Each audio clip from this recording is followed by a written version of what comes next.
Ce mois de septembre est marqué en France par la rentrée littéraire. Plusieurs centaines de nouveaux romans vous attendent sur les tables de vos libraires.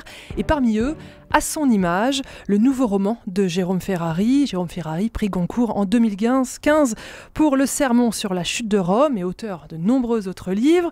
Jérôme Ferrari, bonjour. Bonjour. Vous allez bien? Très bien. Merci beaucoup d'être avec nous. Vous coursez les interviews, c'est ça? Un petit peu en ce moment, hein, oui. Mais c'est bon signe. Oui, c'est ce qui me console. Voilà. Alors, on va essayer d'en faire un moment sympathique. Vous publiez en cette rentrée chez Actes Sud À son image. C'est l'histoire d'Antonia, une jeune photoreporter corse qui s'est brûlé les ailes en voulant photographier la guerre en Bosnie. Ce livre, c'est une réflexion sur la photographie. Est-ce qu'il y a une image à l'origine de cette histoire ? Oui, il y en a une.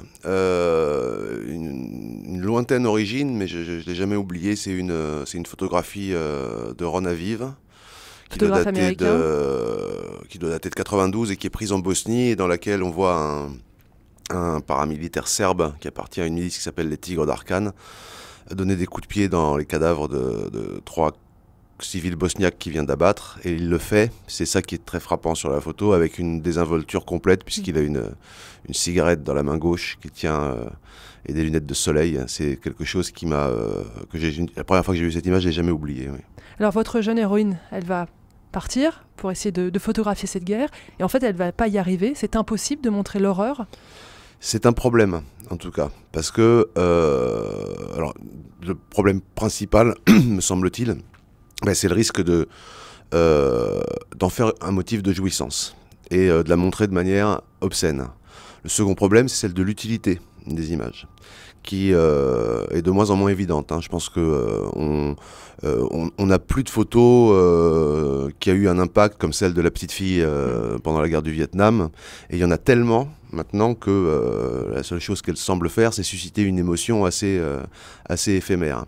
Et donc mon personnage en tire la conclusion, mais pas moi du tout, en tire la conclusion que ces photos sont à la fois mauvaises et inutiles. Et elle refuse de les développer. Vous parlez de l'utilité, ça interroge le métier de journaliste et même le métier de témoin. Oui. À quoi ça sert de témoigner? On se rappelle de Primo Levi quand on a vu l'horreur, puisque pourquoi déranger les gens dans leur quotidien quand tout va bien pour eux? C'est ça aussi?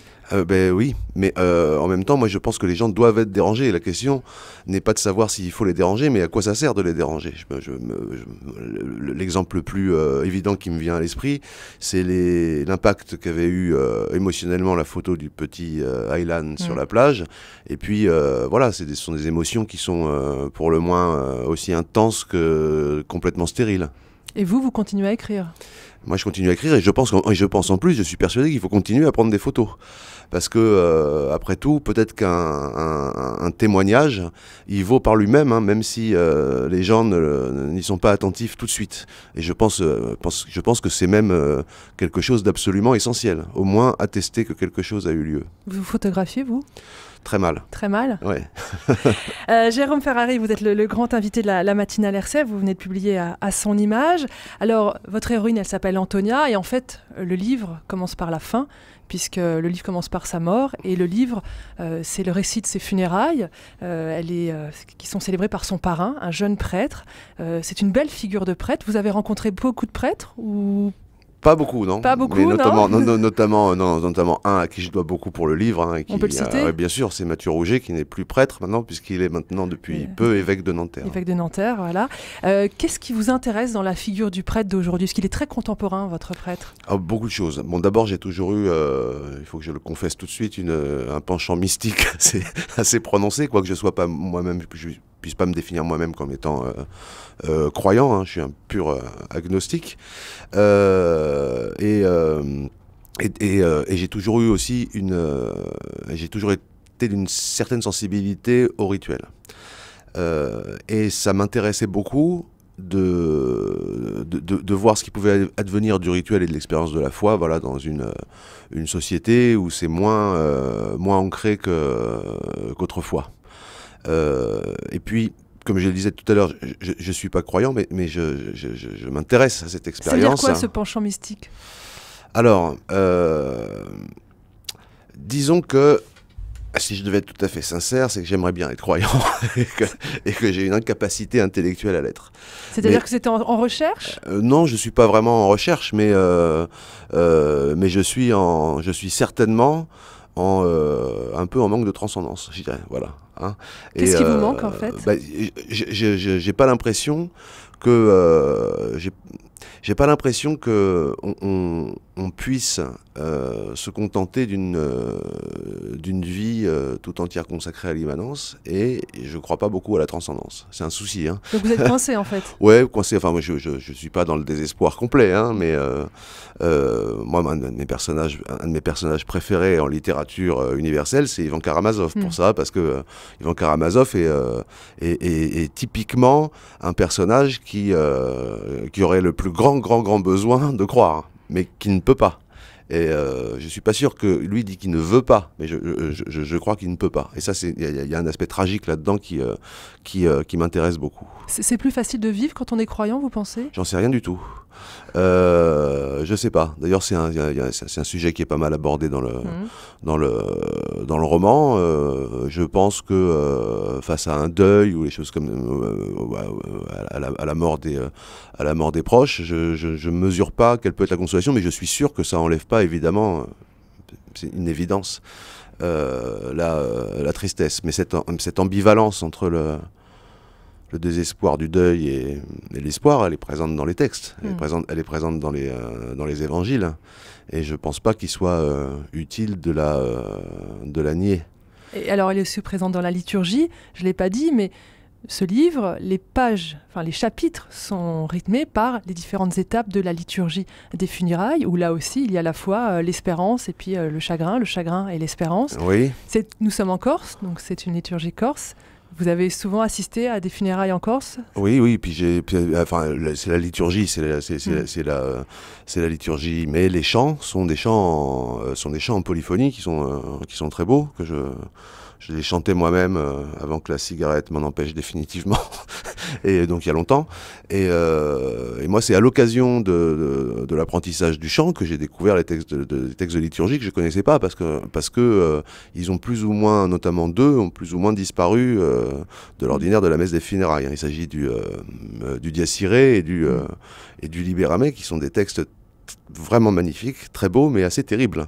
Hein, je pense que dans le Libérame, on entend on entend la voix, où on prête sa voix à un défunt qui semble terrorisé devant ce qui lui arrive. Il n'y a pas, il n'y a pas de tentative d'effacement du côté tragique de la mort. Voilà. On n'essaye pas de transformer ça en... C'est pas édulcoré? Non, c'est pas édulcoré. Il y a une vérité dans ces chants? En tout cas, il n'y a aucune niaiserie. Et ça, et aucun mensonge. Parce que dire tout va bien, parce que personne ne peut croire une chose pareille. Il y a un passage du dialogue des Carmélites de Bernanos qui le dit en 2 secondes. Une des Carmélites dit qu'elle risque peut-être de mourir, mais qu'étant chrétienne, elle ne peut pas se permettre de dire que c'est un mal. Et la mère supérieure la reprend très très violemment en disant, eh bien, dites donc, quand on aura appelé bien tout ce que tout le monde appelle mal, on sera bien avancé. Le tragique est très présent dans votre livre. Oui, sans doute, oui. Mais ça aussi, c'est une tendance assez constante de ce qui se passe dans mes romans. Ouais. Et l'espoir? L'espoir, en tout cas, l'espoir, je sais pas, mais en tout cas, la bienveillance. Je suis pas. La bienveillance, c'est ce jeune prêtre, finalement. Mais qui pendant tout au long du roman, il a du mal à ressentir de la bienveillance. Mais bon, je sais pas, comme c'est pas un roman à suspense, il la retrouve à la fin. Il a un élan, enfin un élan d'empathie. Et ce qui se reproche beaucoup, c'est qu'il est tellement, comment dire, prisonnier de son chagrin qu'il a beaucoup de mal à penser à autre chose, c'est-à-dire à quelqu'un d'autre que lui-même. Jérôme Ferrari, ça se passe donc en Corse. Vous n'êtes pas très bienveillant sur les mouvements nationalistes corses. Pourtant, vous avez été assez proche d'eux, je crois, à une époque. J'ai été très très proche d'eux, oui. J'étais militant. J'ai même travaillé 2 ans et demi dans un journal nationaliste quand j'avais 21 ans. Alors pourquoi on s'engage et pourquoi on se retire ensuite? Là, c'est la manière dont les choses ont tourné dans les années 90. Il y a eu beaucoup de scissions dans le mouvement nationaliste et qui ont fini par des affrontements qui ont fait une vingtaine de morts. Hein. les morts qu'a fait le nationalisme corse sont des morts nationalistes, de l'autre camp. Et c'est quelque chose qui a été pour moi et qui reste l'objet d'une désillusion totale. Et puis pas que pour moi, parce que 20 morts dans une région aussi petite que la Corse, où tout le monde se connaît, ça, même quand on n'est pas directement impliqué, ce sont des choses qui irradient tout le monde, qui éclaboussent tout le monde et qui font que... et qui sont vraiment une tragédie commune. Mais j'ai pas voulu dresser un portrait malveillant. Donc, d'une manière générale, je pense pas qu'un roman soit fait pour régler des comptes ou pour faire l'éloge de quelqu'un ou de quelque chose. Ah bah non, pas du tout. Parce que je décris l'évolution d'une situation complexe dont les causes restent mystérieuses et dans laquelle les gens sont pris.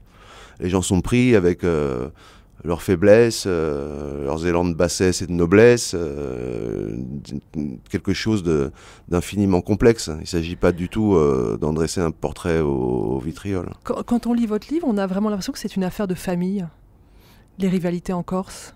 Je pense que ça tient sans doute à deux choses.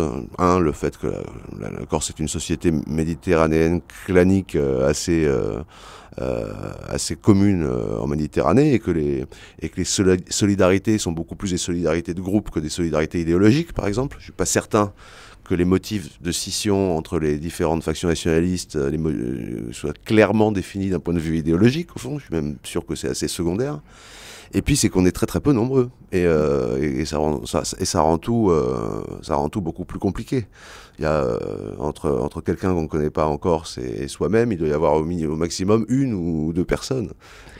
Aujourd'hui, quel regard vous posez sur la situation politique en Corse ?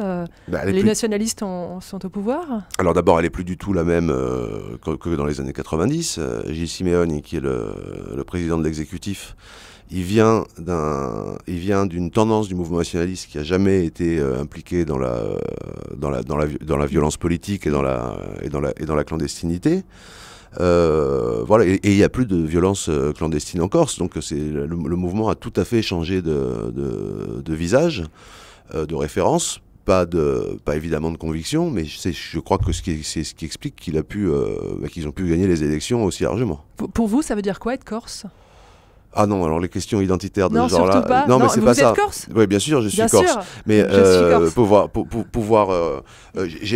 Les questions identitaires, alors surtout dans le genre de société qui sont les nôtres maintenant, je pense pas qu'on peut les régler en cochant des cases sur ce que c'est être corse, être français, être ouzbek, ce que vous voulez. C'est des choses un peu plus complexes que de dire je mange ceci, je crois ça, et penser que l'identité... Vous êtes encore nationaliste ? Non, je suis pas encore nationaliste. Il y a encore des choses auxquelles je crois. Moi, je suis très attaché à la défense de la langue. Je pense que la France est un peu... que le système politique français est toujours d'une hystérie incroyable sur les petites différences culturelles internes, ce qui concerne les Italiens ou les Espagnols, enfin bon, ou les Allemands d'ailleurs aussi, et que s'il y avait eu un peu plus de souplesse, l'histoire de la Corse des 30 dernières années aurait pas du tout été celle-ci. Hein. Mais en même temps, la fin de cette période que vous décrivez du nationalisme est quand même concernante.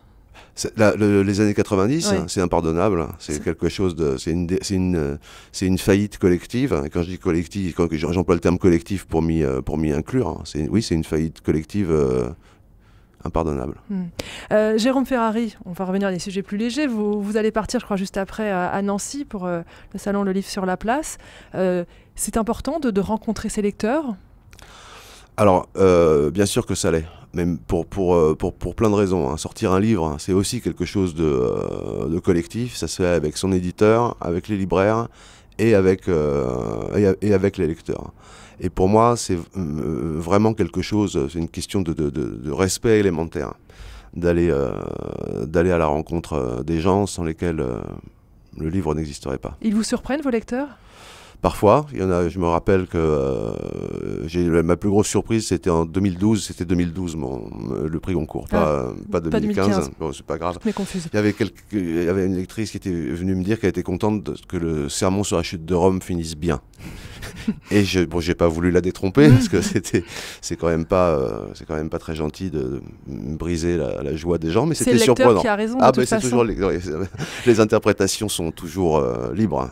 Jérôme Ferrari, avant de vous quitter, vous nous offrez quelques mots dans cette belle langue corse. Dès le matin. Ouais, comme ça, pas trop mineur. Enfin, il est quand même 8h25. Hein, Bon, qu'est-ce que vous pourriez nous dire? Je sais pas, mes connexions neuronales sont un peu lentes en ce moment suite à mes différents rendez-vous presse. Je vais dire au revoir à tout le monde. Eh ben, allez-y. Arrivederci a tutti. Arrivederci a tutti. Merci beaucoup Jérôme Ferrari d'avoir été le grand invité de la matinale RCF. Je rappelle ce très beau livre À son image, c'est publié chez Actes Sud. Merci à vous et bonne journée. Merci. Et bon voyage à Nancy.